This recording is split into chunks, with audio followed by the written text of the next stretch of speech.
Detroit, Michigan. Era marzo de 1995 y hacía poco que había empezado a trabajar como detective en la comisaría de East Point. Mi jefe entró en la oficina con una caja llena de documentos y me explicó que se trataba de un caso antiguo de una niña desaparecida. Me dijo, quiero que lo resuelvas. Así que cogí la caja y me pasé hasta las 7 de la tarde leyendo los documentos. El caso despertó mi interés y leí hasta el último papel. Había un par de diarios, el papeleo realizado cuando la niña desapareció. Sabía con solo leerlo que esa niña no se había fugado. Estaba convencido de que tenía que haber algo más, porque si no aquella niña habría regresado. Tenía que tratarse de un asesinato.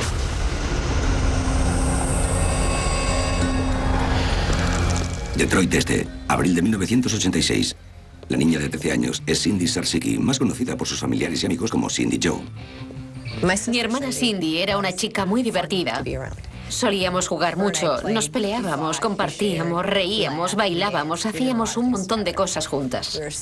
Éramos hermanas, así que lo compartíamos todo, la habitación, nuestras cosas. Grabábamos cintas de música juntas y bailábamos al ritmo de Madonna o Cyndi Lauper, que eran nuestras artistas favoritas cuando ella era pequeña. Tras el divorcio de sus padres, Cindy pasa mucho tiempo en casa de su madre, a solo 2 calles. Mi hija Cindy era una niña adorable, muy cariñosa. Era la mediana de mis hijos y quería que todo el mundo fuese feliz. Si creía que te pasaba algo, lo que fuese, se esforzaba en hacerte feliz e intentaba que te sintieras mejor. Tenía mucha vitalidad. Era una chica muy feliz e ingeniosa. Quería disfrutar de la vida. Su intención no era sentarse y dejar que pasase el tiempo. Quería aprovecharlo.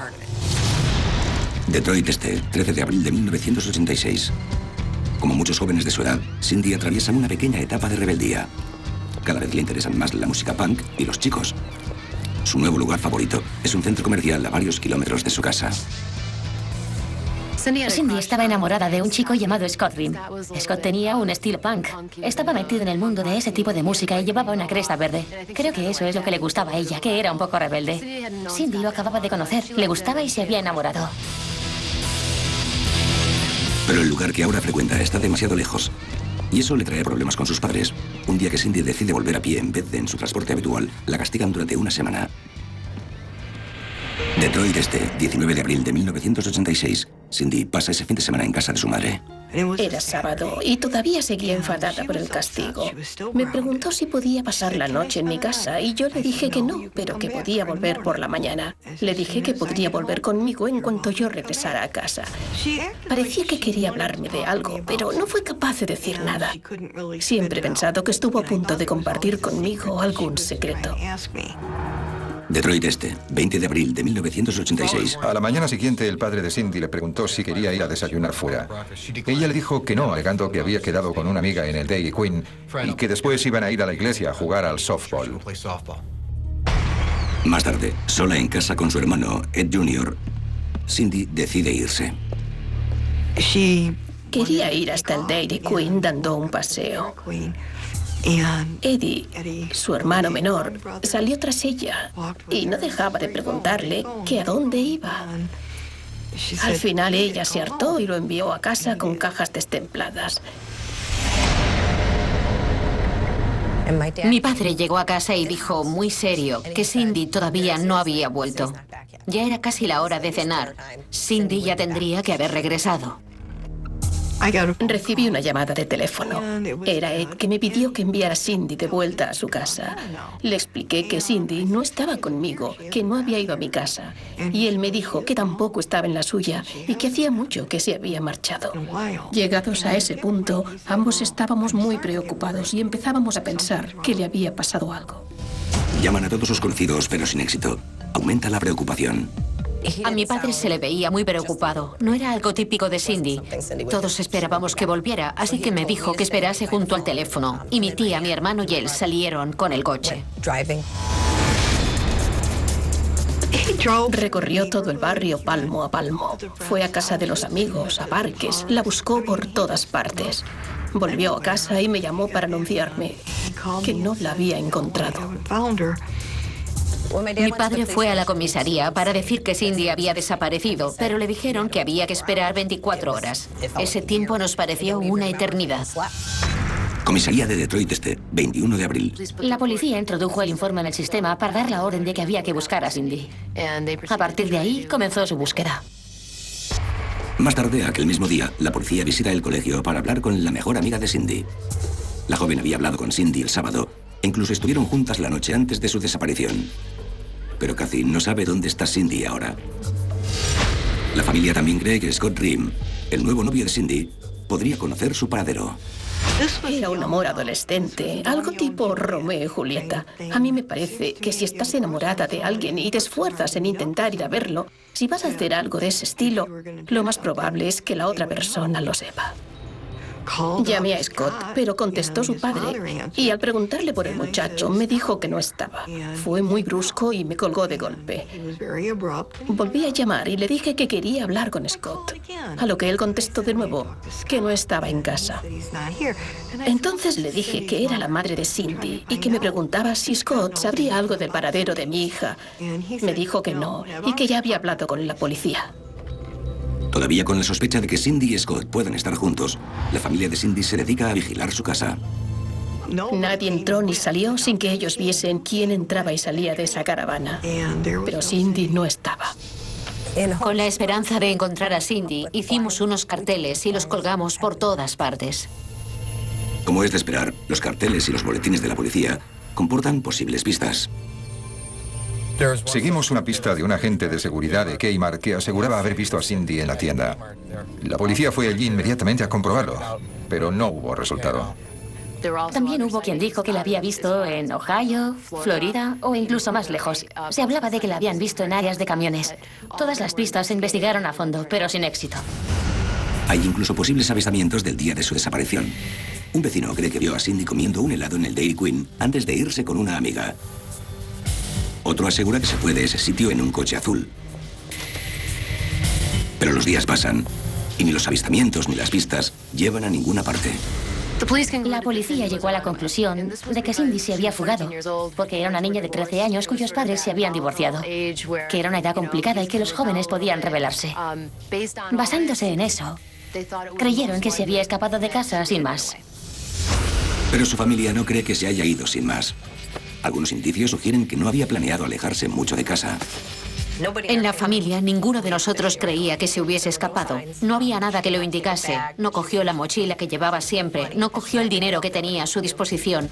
Ella no se habría ido de casa. Tenía planes de futuro. 1988, 2 años después. El tiempo pasa y celebran una fiesta de cumpleaños para Cindy, con tarta y velas. Pero Cindy no está allí para soplarlas. Su imagen está presente por todo el país, en carteles y cartones de leche. Los posibles avistamientos se expanden hasta Oregón y Florida. En una ocasión, le piden a Ed, el padre de Cindy, que acuda al depósito de cadáveres para ver si una niña sin identificar es su hija.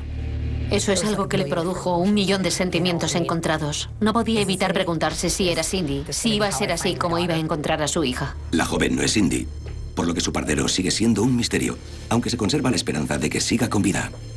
No era ella, y aunque le produjo cierto alivio saberlo, al mismo tiempo le entristeció, porque se trataba de la hija de otra persona. Alguien iba a tener que ver a su hija así. Yo tan solo quería que volviese a casa. Primero pensaba que cuando volviera se iba a ganar una buena regañina por lo que había hecho. Pero, ¿cómo iba a hacer algo así? No, después de la reprimenda la habría abrazado. Cuando alguien desaparece, no puedes llorar a esa persona porque tienes la esperanza de que la encuentren. Eso fue lo más duro. Primero 24 horas, luego una semana, luego otro mes más y al final pasó 1 año. Después toda una década. Y todavía tienes esa esperanza a diario, porque dejarla ir sería casi como traicionarla. 1994. El día de su 21º cumpleaños, 8 años después de su desaparición, la familia celebra una ceremonia a la luz de las velas. Vino todo el mundo a darnos su apoyo. Todos los que la conocían añoraban a Cindy, no solo nosotros. Alguien en alguna parte tenía que haberla visto. Alguien tenía que saber dónde estaba. La corazonada de la familia es correcta. Alguien sabe algo. El antiguo caso está a punto de reactivarse con nuevas pistas que apuntan a un posible secuestro y asesinato. Continúa la búsqueda de la niña desaparecida hace 8 años. Comisaría de East Point, junio de 1994. Han pasado 8 años desde la desaparición de Cindy Sarsiki y una nueva detective se ocupa del caso. Su nombre es Daniel Davis y, como la familia de Cindy, cree que la niña no se fugó sin más, sino que ha sido la víctima de un crimen. Con el objetivo de atraer la atención de la prensa, publica una nueva foto de Cindy, una simulación por ordenador de cuál sería su aspecto actual. También decide repasar la investigación original usando una nueva técnica. Davis cuenta con la ayuda del sargento detective Mincy, un experto en el análisis de declaraciones. Esta técnica, desarrollada por el FBI, supone el estudio de palabras escritas o habladas para buscar signos de engaño. El sargento Mincy prepara un cuestionario detallado sobre la desaparición de Cindy y la detective Davis se lo pasa a familiares y amigos para que lo rellenen. Después, Mincy analiza sus respuestas y decide que es necesario seguir interrogando a algunas personas, pero esta vez conectadas a un polígrafo. Una de esas personas es Ed, el propio padre de Cindy. A algunas personas se les sometió al polígrafo, no por culpabilidad, sino por ser allegadas de la víctima. Empezamos siempre por los miembros de la familia. No quiere decir que sean culpables, pero así descartamos a sus familiares como sospechosos. Ed supera la prueba del polígrafo y se descarta que pueda tener algo que ver con la desaparición de su hija. Al mismo tiempo, la detective Davis intenta establecer la cronología del último fin de semana de Cindy en casa. La noche antes de su desaparición, pasó un rato en casa de su madre y también fue a visitar a su amiga Kathy a casa.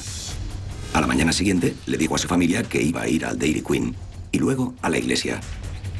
Pero al hablar ahora con los amigos de Cindy, Davis descubre otro posible destino. Cindy mencionó una fiesta en la que iba a estar su novio, Scott Rim. Esa fue la primera vez que oímos algo sobre esa fiesta a la que supuestamente iba a ir Cindy.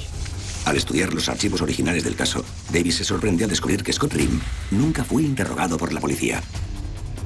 Pese al tiempo transcurrido, podría tener información vital sobre lo acontecido aquel fin de semana. La detective Davis preparó un encuentro con Scott para que éste compartiese toda la información que pudiese tener sobre el paradero de Cindy. Cabía la posibilidad de que su declaración fuera lo que resolviese el caso. 4 de julio de 1994. El reencuentro nunca tiene lugar. El mismo día acordado, Scott Rim muere en un accidente de tráfico. Ya no existe forma de descubrir si sabía algo sobre la desaparición de Cindy. Nos enteramos de que había muerto antes de poder hablar con la detective. Fue algo que me dejó desconcertada. Tardaron años en pensar que Scott podría saber algo y en ese momento ya no había modo de poder hablar con él. Pero durante los días siguientes se producen avances inesperados en el caso. La afligida madre de Scott, Linda Bronson, se entera del renovado interés por el caso de Cindy y decide hablar con la policía. Quiere aclarar que su hijo Scott no sabía nada del paradero de Cindy y que la semana antes de su desaparición estuvo de vacaciones fuera de la ciudad. Además, Linda Bronson tiene otro motivo para dar la cara. Temía que, en el caso de Cindy, hubiera alguien a quien la policía debería vigilar muy de cerca. Linda Bronson declaró que si había un culpable en la desaparición de Cindy Sarsiki, ese tenía que ser Art Rim, el padre de Scott. Art Rim ya tenía antecedentes de acoso sexual a chicas jóvenes. Siguiendo esa pista, Davis descubre que Art, de 45 años, regenta una tienda de alfombras en la zona y que a finales de los años 70 estuvo en la cárcel durante 5 años por violar a una joven de 15. Tenía que conocer bien a Cindy de verla a menudo cuando iba a visitar a Scott. Davis también descubre que Art Rim tampoco fue interrogado tras la desaparición de Cindy, aunque él aseguró haber hablado con la policía cuando la madre de Cindy lo llamó la primera semana. Le habíamos dado a Art uno de esos cuestionarios para que lo completase. Por lo visto, Rim no lo rellenó. Se lo había dado a otra persona para que lo completase por él. Las respuestas eran demasiado vagas y ambiguas, por lo que saltó la voz de alarma. Daniel Davis y otro agente fueron a casa de Art Rim para interrogarlo. Tal y como destacaron en el informe, Art Rim temblaba y no dejaba de fumar. Se mostraba visiblemente nervioso. Sospechaban de él, pero no tenían nada por lo que arrestarlo. No tenían pruebas suficientes para llevar a cabo su detención. Detroit, Michigan, marzo de 1995. Cuando la detective Davis es trasladada a otro departamento, el caso de Cindy Sarsiki cae en la mesa del joven detective Derek McLaughlin, más conocido como Mac. El caso me interesó mucho porque había una víctima de 13 años. Por aquel entonces mi hija tenía esa edad y si ella hubiese desaparecido yo había querido que alguien trabajase en el caso hasta el final. Empecé investigando todo lo habido y por haber de Art Rim. Solía salir con chicos jóvenes para entrar en contacto con jovencitas. También ofrecía tabaco, drogas y alcohol a las chicas para atraerlas.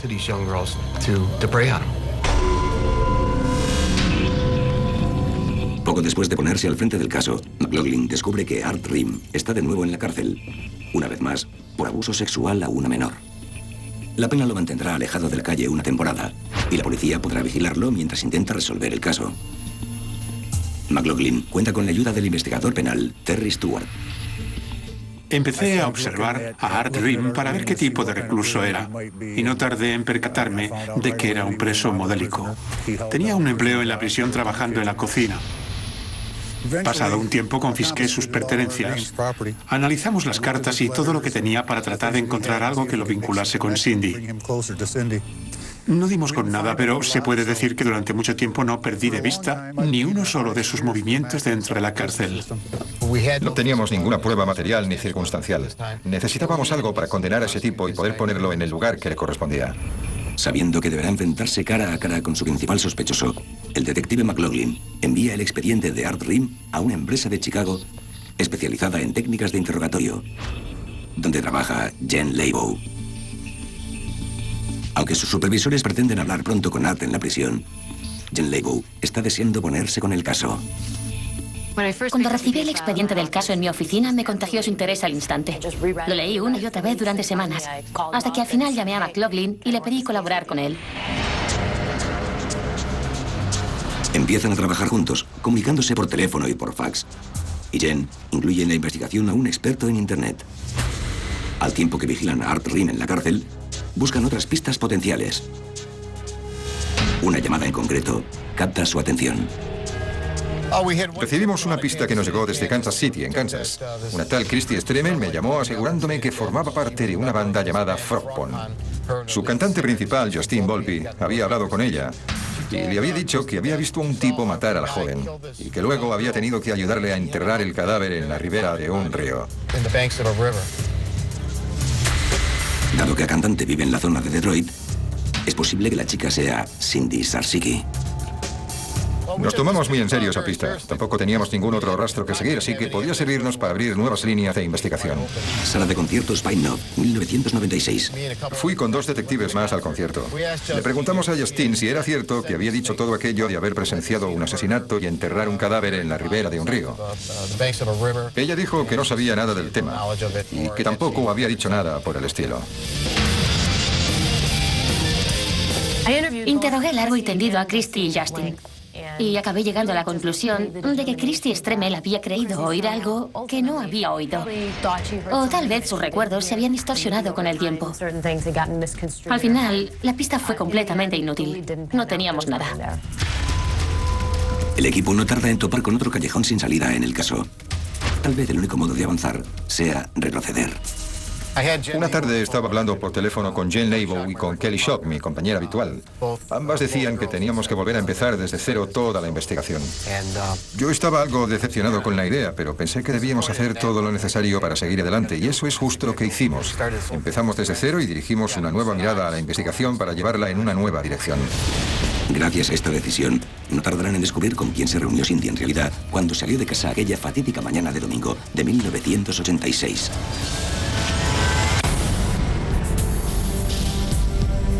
Detroit, Michigan.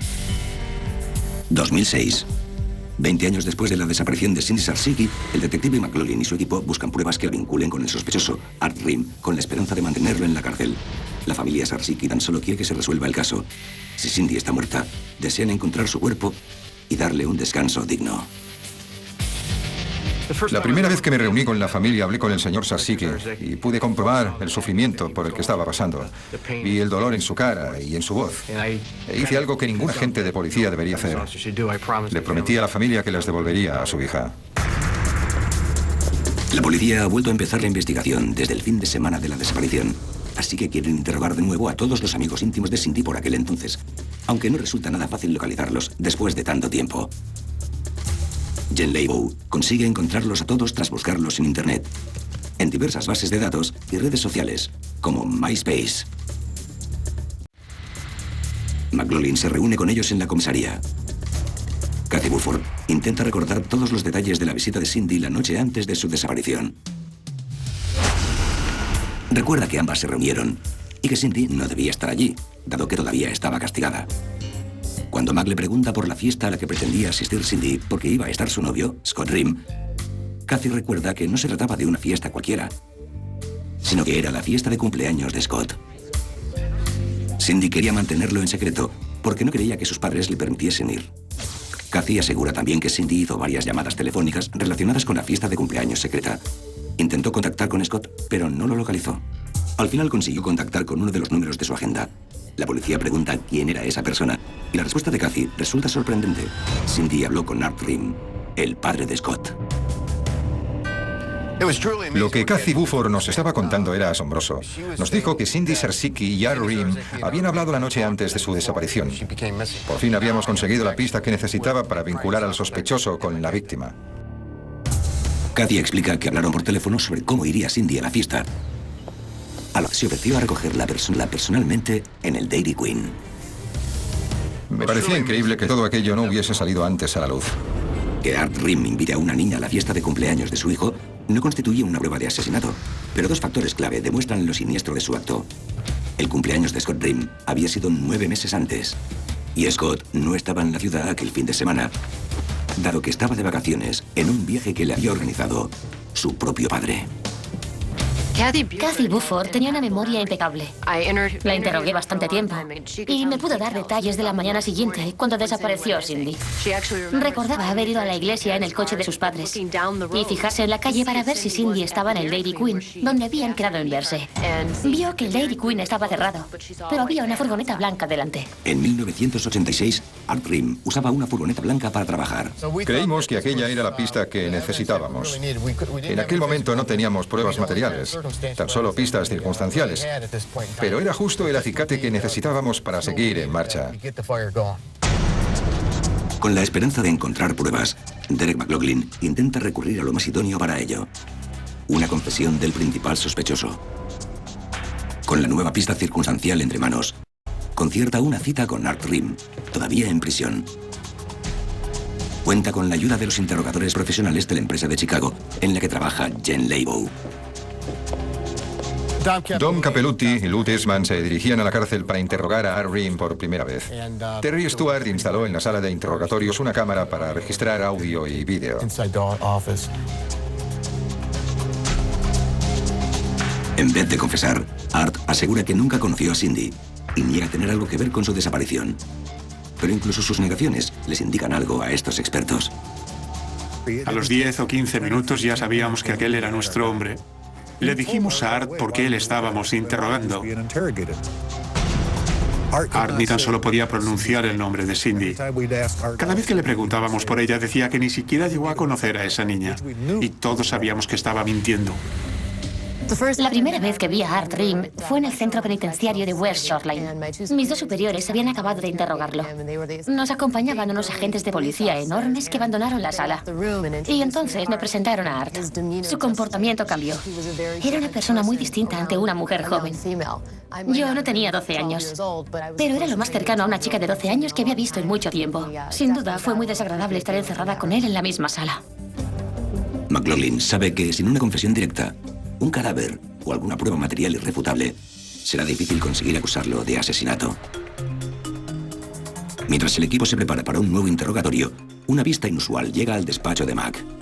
Una joven asegura haber oído a un vidente local leyendo sobre la desaparición de Cindy. Y el vidente parece saber demasiados detalles sobre el caso. Detroit, Michigan, abril de 2007. Mi compañera Kelly Shock y yo fuimos a ver al vidente. Nos llevó a la habitación de atrás. Estaba oscura y llena de velas. Nos sentamos a la mesa, donde él tenía un mazo de cartas del tarot. La primera que giró fue la carta de la muerte.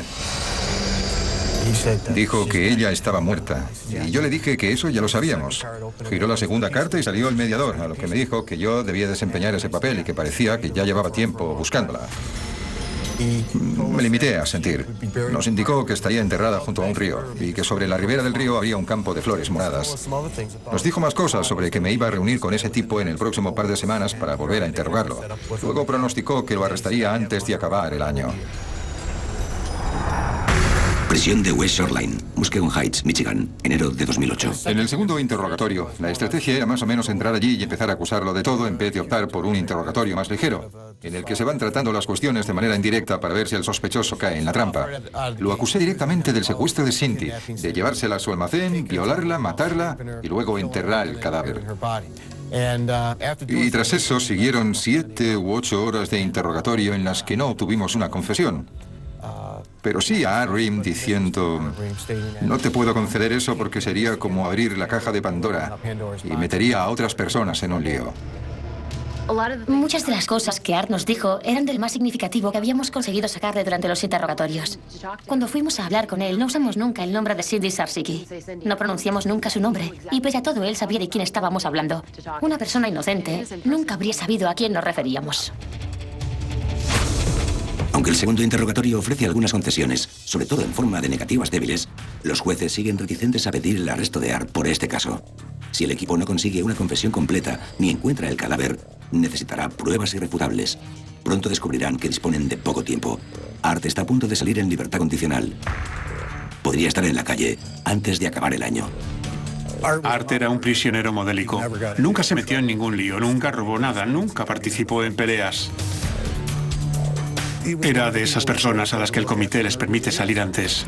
Su libertad condicional se aprobó a finales de 2007 y no teníamos muchas pruebas. Hablé con Mac y le dije que debíamos movernos con rapidez, porque si ese tipo salía de la cárcel con la condicional, ya no habría forma de mantenerlo vigilado. No podíamos permitir que ese hombre volviese a la sociedad. Sabíamos que le haría daño a alguien más. Le había dicho explícitamente a uno de sus antiguos compañeros que la próxima vez mataría. Si el equipo consigue pruebas suficientes para obtener una orden judicial, podrán llevar a Art Ream a juicio y tal vez encerrarlo para siempre.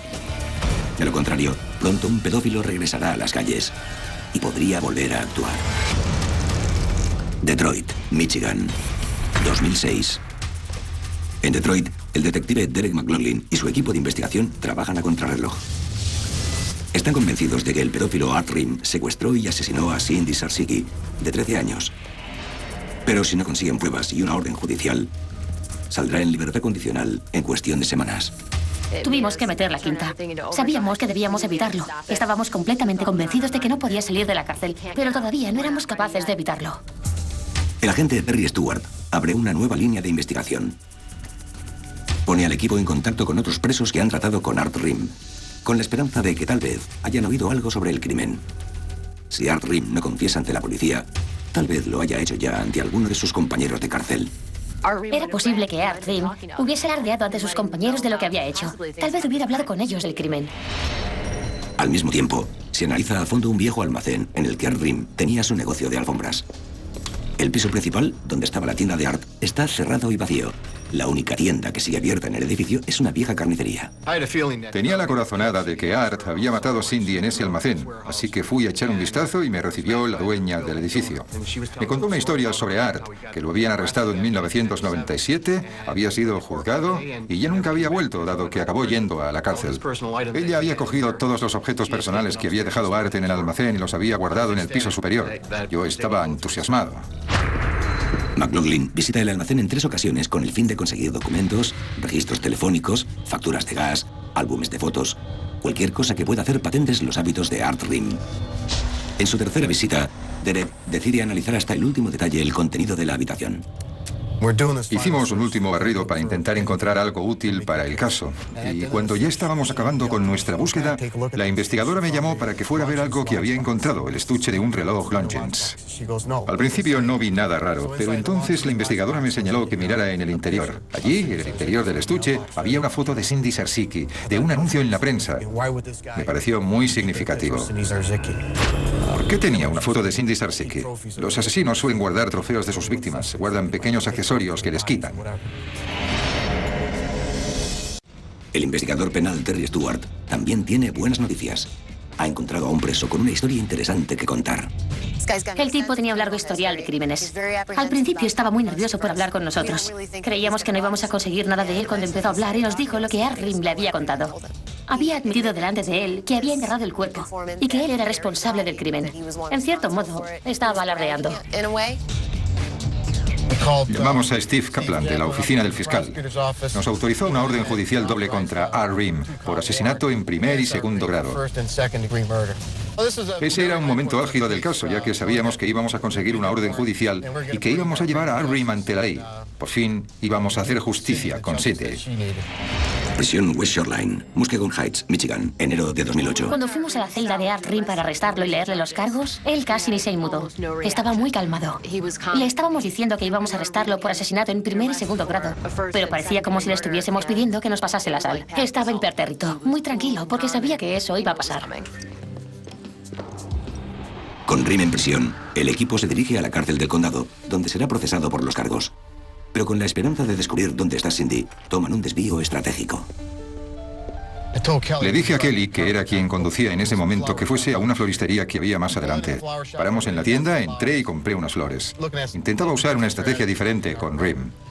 Así que fuimos al cementerio en el que estaba enterrado su hijo Scott, dado que habían estado muy unidos. Saqué a Ream de la furgoneta, lo llevé hasta la tumba y le di las flores. Le dije a Art que las pusiese en la tumba de su hijo. Se quedó allí quieto, se emocionó mucho y rompió a llorar. No había ido a la tumba de su hijo en 10 años porque había pasado todo ese tiempo en la cárcel. Señalé la tumba y le dije, Art, ahí tienes a tu hijo. Tú has enterrado a tu propio hijo. ¿Por qué no puedes hacer lo mismo por la familia de Cindy? ¿Dónde está Cindy? ¿Dónde están sus restos? Él dio un paso atrás. Me miró y me acusó de haberle asestado un golpe bajo. Se sintió insultado por el hecho de que hubiese dicho algo tan duro para él. Esa noche, en la cárcel del condado, ambos siguen presionando a Art Ream para intentar sacarle la ubicación del cadáver de Cindy. Tras unas horas hablando con Art, sabía que no iba a confesar, pero también sabía que no quería volver a su celda, así que podría seguir hablando con él. Su comportamiento conmigo era un poco diferente al que tenía con Mac, y en un momento dado Mac se fue a beber, y Art me susurró algo, como si fuese información privilegiada. Así que supe que estaba cerca y que debía seguir esforzándome, además de saber que Art podría decirme cosas que no le diría a Mac al pertenecer a la policía. Pensé que cuanto más tiempo hablase con él, más posibilidades tendría de conseguir que se le escapase algo que lo incriminase. Tenía mapas de todos los lugares que solía frecuentar Art, de sus zonas de caza y de las propiedades de su familia. Le llevé todo eso e intenté mostrárselo para ver si sus reacciones me daban alguna pista. A veces le enseñaba algo y me decía que no podíamos ir ahí porque eso sería como abrir la caja de Pandora. Así que entendí que había algo de lo que no quería hablar y que había encontrado algún indicio que podría llegar a incriminarlo. La prensa no tarda en enterarse de que la policía está a punto de resolver un caso que lleva 2 décadas estancado. A todo el mundo le conmovió el caso. Ves una foto de la chica que no era más que una niña inocente. Ella tan solo quería ir a ver a su novio. Pero con pruebas eminentemente circunstanciales, será difícil conseguir una condena. La policía no sabía lo férreo que era el caso que tenía entre manos, ni si el jurado lo vería lo bastante sólido como para condenarlo. Tribunal del Distrito 38, Detroit, Michigan, 7 de agosto de 2008. Más de 20 años después de que Cindy Sarsiki haya desaparecido, el pedófilo Arthur Ream se enfrenta a un juicio por su asesinato. Toda la sala estaba repleta de amigos, familiares y vecinos de Cindy. Gente que la vio crecer. Gente que quería mucho a los Sarsiki. No fue nadie de la familia de Art. La defensa asegura que no se puede acusar a Art Ream del asesinato de Cindy al no haber ninguna prueba material de que Cindy esté muerta. Durante años se ha creído que se había fugado y hay muchas personas que aseguran haberla visto. La acusación presenta los argumentos circunstanciales paso a paso.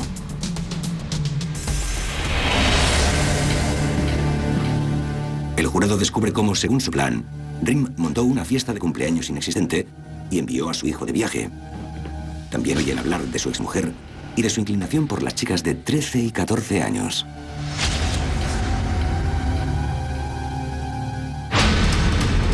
Casi al final del juicio, Art propone un trato. A cambio de una condena de 10 años de prisión, ofrece mostrarle a la acusación dónde está el cuerpo. Su propuesta es rechazada. Es muy poco habitual que pase algo así al final de un juicio. No intentas llegar a un trato si crees que has ganado el caso y eres sospechoso de un crimen. No se hace algo así. El 7 de agosto de 2008, el jurado emite su veredicto. Art Ream es declarado culpable de asesinar a Cindy Sarsiki, de 13 años. Cuando condenaron a Art Ream por asesinato, por quitarle la vida a Cindy, me di cuenta de que había acabado con muchas cosas. Había acabado con su futuro, con sus sueños. También acabó con mis sueños y mi futuro, porque era mi hermana y no pude tenerla a mi lado. Pero la condena no era la respuesta a dónde estaba Cindy. En ese momento conocíamos lo que le había pasado, pero todavía no sabíamos dónde estaba. Yo quería encontrar el cuerpo. Quería que los familiares de Cindy Sarsicki la recuperasen y que pudiesen darle el entierro que se merecía. Para conseguirlo, adopta una nueva y arriesgada estrategia en un último interrogatorio al asesino de Cindy. Le quitará el control de la situación. Hará que Art crea que el caso ya no le importa a nadie, para intentar que muerda el anzuelo. Llegué allí y le dije que la familia estaba en paz por la muerte de Cindy y que tampoco les preocupaba demasiado no encontrarla, al ser personas de fuertes creencias religiosas. Y eso le hizo mella. No quería escucharme. No entendía que pudieran estar contentos. Afirmó que él llevaba 22 años sin dormir por culpa de ello. Pero al insistirle en que señalara dónde estaba el cadáver, solo me decía que no podía hacerlo. Le dije que si no podía decírmelo, me largaría. Así que me levanté y lo dejé allí, afectado, porque comprendió que ya no era el protagonista principal de esa historia. Se quedó decepcionado al saber que a la familia le daba igual lo que le hubiera pasado a Cindy. Un par de días después recibí una llamada del abogado defensor de Rim, que me dijo que su cliente quería verme porque iba a darme un mapa en el que indicaba exactamente dónde estaba enterrado el cuerpo de Cindy. Siguiendo el mapa de Art Rim, un nutrido equipo de búsqueda llega a una ribera de una zona rural. Para McLaughlin, el lugar es misteriosamente similar al sitio que le describió el vidente un año atrás. Cuando llegamos al lugar, allí estaba el río, el puente y ese campo de flores moradas. Era realmente asombroso. Tenía todo lo que me había descrito el vidente. Al final, tienen que llevar a Art Rim esposado hasta el paraje para que indique el lugar exacto. Creo que nunca lo había visto tan contento. Incluso parecía un poco aturdido. Me pareció que disfrutaba siendo el centro de atención. Allí estaba él. Entre tantos agentes, la policía estatal, los helicópteros de la prensa, el fiscal del distrito. Él era el centro de todas las miradas. Parecía importarle más el hecho de ser el centro de atención, de disfrutar de ello, que el hecho de que estaba esposado y que sería su último día fuera de prisión. El equipo trabaja hasta el anochecer, con el detective McLaughlin ayudando en los últimos compases de la excavación. Ya estaba anocheciendo. Estábamos recogiendo porque ya era hora de irse. Pero Mac insistía en que buscásemos en una zona concreta. Fue allí con una pala, la clavó en el suelo y tras la primera palada la encontramos. Cuando por fin encontramos a Cindy, llamé a Linda Sarsicki para comunicarle que habíamos encontrado a su hija. Ella empezó a llorar, yo también. Fue un momento muy emotivo, muy intenso. Al volver la vista atrás me di cuenta de que había pasado 14 años buscando a una chica. Y allí estaba por fin. Toda la familia había tenido que pagar las consecuencias de no saber nada de ella. Por fin pudimos devolvérsela a su familia. Fue lo mejor que me ha pasado en la vida. Tras el funeral, al que asisten familiares y amigos, Cindy por fin puede descansar en paz. Estábamos muy contentos de haberla recuperado, de haber podido tener un funeral en condiciones y de elegir su lugar de reposo, que no fuese donde un monstruo la escondió una noche, de poder ir a llevarle flores y a recordarla. No hace falta que conozcan todos los detalles ni nada parecido, pero ahora saben exactamente dónde está. Y eso es lo más importante que le puedes dar a una familia. Aunque el caso se hubiese cerrado y Art hubiera recibido su condena, Mac y yo habríamos seguido ahí fuera, aunque fuésemos solo él y yo, cavando por todo Michigan para encontrar a Cindy. Esa era nuestra meta, devolver los restos a la familia para que pudieran tener un funeral digno. Art no se arrepiente de las cosas que ha hecho. No tiene emociones ni empatiza con las víctimas de sus crímenes. Está en la cárcel, que es donde debe estar. Con Art Rim entre rejas, nos aseguramos de que no haya otra familia que pierda a su pequeña. Para mí, nada de todo esto está cerrado. Tal y como dijo mi madre, cerrar no es la palabra que usarías al hablar de esto. No está cerrado para nosotros, está cerrado para la gente que tiene un caso. El caso está cerrado, pero para la familia se trata de aceptación, porque lo que pasó, pasó. Tienes que aceptarlo, porque es la realidad.